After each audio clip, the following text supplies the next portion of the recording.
Panel, Sam Mezek, who is a regular face here at CHOW, someone you'll see most weeks, recently elected to the States of Jersey as the deputy for the number 2 district of St Helier in a recent by-election. So welcome, Sam. Ramsey Cudlip, I think this might be your first time to CHOW. Ramsey writes for the Jersey Evening Post, and his column covers a broad range of social, political and topical issues, including some comment on the church and some interesting articles around that particular subject. So welcome, Ramsey. Juliet is someone that we have quite regularly, either here at CHOW or participating in the wider Business Connect, the things that we're doing. So she's spoken for us here at CHOW and both at the forum, which is something else that we do. Juliet is an executive director for a third sector organisation. So welcome, Juliet. And Montfort Tallier, again, somebody who you would probably see maybe 1 week out of 4 or so here at CHOW, so you're fairly familiar with what we do here. Again, Montfort is a States member and he's the deputy for St Brellard's, and he also chairs the Jersey Human Rights Group, amongst a few other things. So let's extend a big, gracious CHOW welcome to our panel. For being here. I've been coming to CHOW for every now and then, I think for just slightly less than a year. I was first introduced to it by Nick McCornew and Mike Dunn, who described it as being the most intelligent and thoughtful public discussion you'll witness anywhere in Jersey. And I think it does normally live up to that. Hopefully it'll live up to that today. And it certainly does fit that description a lot more than what I get to witness as part of my day job. I thought it might be an idea to explain sort of what my background is and how I've interacted with Christianity throughout my life, and then drawn a few observations from that. I was baptised as a child.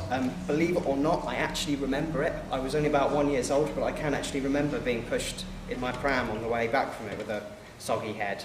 But I didn't particularly have a religious upbringing apart from that. My family weren't very religious. The only exception to that was my grandmother, who my whole family admired very much. She was very generous, a very nice person, but I think we more associated that generosity and kindness with her than we did the fact she was religious.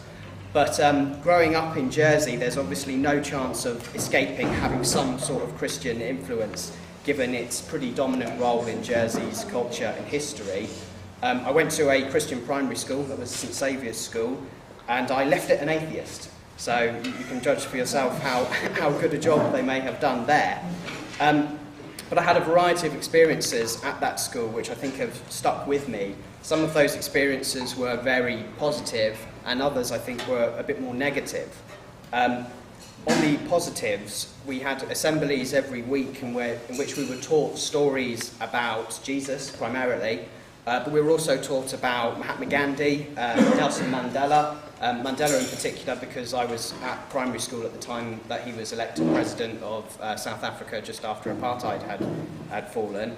And I think looking back on that, it was quite important that we were taught about Jesus alongside more modern contemporaries like Mandela, so you can draw the connections and sort of follow the lessons through as they go along.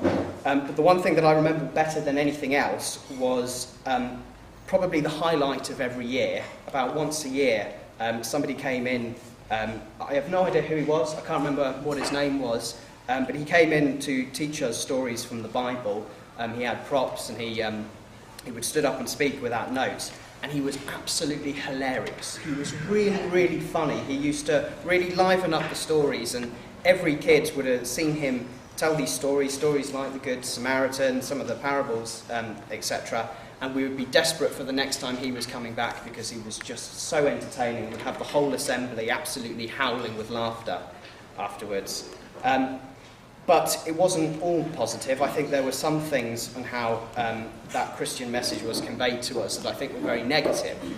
For example, we used to have to say prayer before lunch every single day. No ifs or buts, you had to stand there and say a prayer.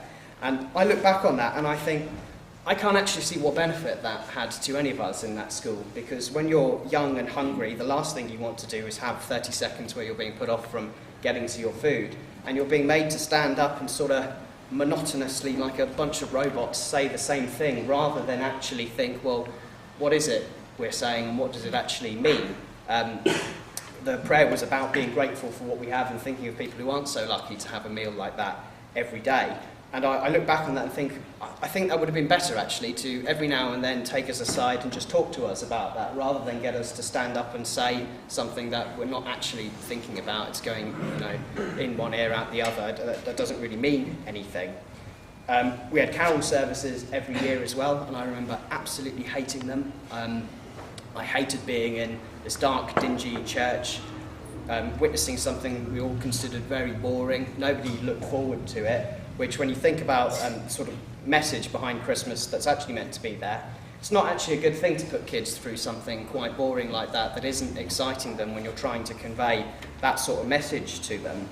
And I think the fact that we had these positive and interesting stories and messages alongside experiences that were very boring and dull as a child, I think the fact they were inextricably linked is it's, I think, quite negative really, because whilst you might want to take something from the positive sides of it, you're linking them with the negative sides, and so it's much more difficult to take them along and just perhaps alienating just the positive side and taking that rather than ignoring the negative side, because they're seen as being together, so you can't take them away.